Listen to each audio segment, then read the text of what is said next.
Hello అండి, welcome to channel cook with Monika. ఈరోజు నేను పరాటా రెసిపీ చేస్తున్నాను, ఆలు అండ్ పన్నీర్తో. ఫస్ట్ గోధుమ పిండి 2 కప్స్ తీసుకున్నాను. అందులో ఉప్పు, వాము, వాటర్ వేసి కలుపుకొని పిండి ముద్దలాగా చేసి పక్కన పెట్టుకోవాలి. ఈలోపు మనం లోపల స్టఫింగ్ రెడీ చేద్దాము. నేను పొటాటో ఒకటి తీసుకున్నాను, బాయిల్ చేశాను, దాన్ని గ్రేట్ చేసుకుందాము. పన్నీరు నేను ఒక 150 గ్రామ్స్ తీసుకున్నాను. Onion medium size, green chilli 2 తీసుకున్నా, కొద్దిగా కొత్తిమీర. వీటన్నిటిని మనం మిక్స్ చేసుకోవాలి. మిక్స్ చేసుకున్న తర్వాత ఇందులోకి మసాలాలు వేసుకుందాం.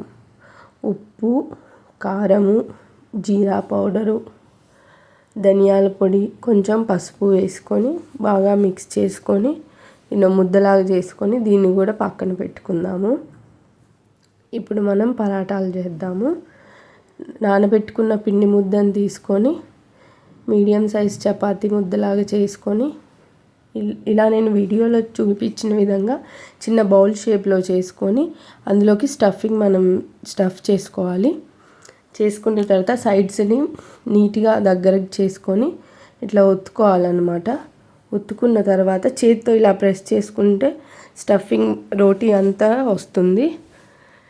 ఇలా చేసుకున్న తర్వాత స్లోగా చపాతీ కర్రతో పరాటాల్లాగా ఒత్తుకోవాలి.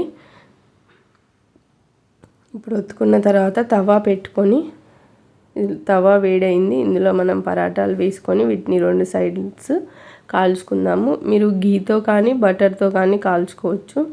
నేను గీ యూజ్ చేశాను.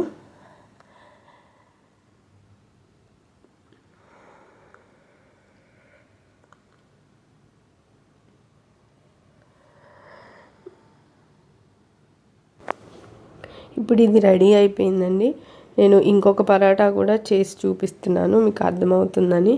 సేమ్ దానిలాగే ఇంకో ముద్దను తీసుకొని కొంచెం చేత్తో ఇలా రౌండ్గా చేసుకొని అందులో మళ్ళీ స్టఫింగ్ పెట్టుకొని నీట్గా క్లోజ్ చేసుకోవాలి.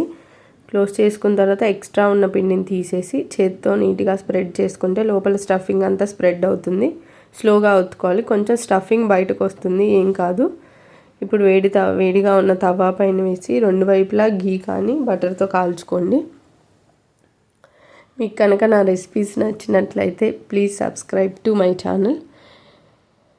ఇది 2 వైపులా కాలిన తర్వాత నేను గీతో కాల్చాను.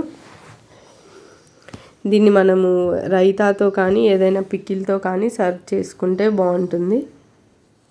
అంతే అండి, రెడీ అయిపోయాయి 2 పరోటాలు. చూసారా, స్టఫింగ్ అంతా స్ప్రెడ్ అయ్యి ఉంది లోపల. Thanks for watching.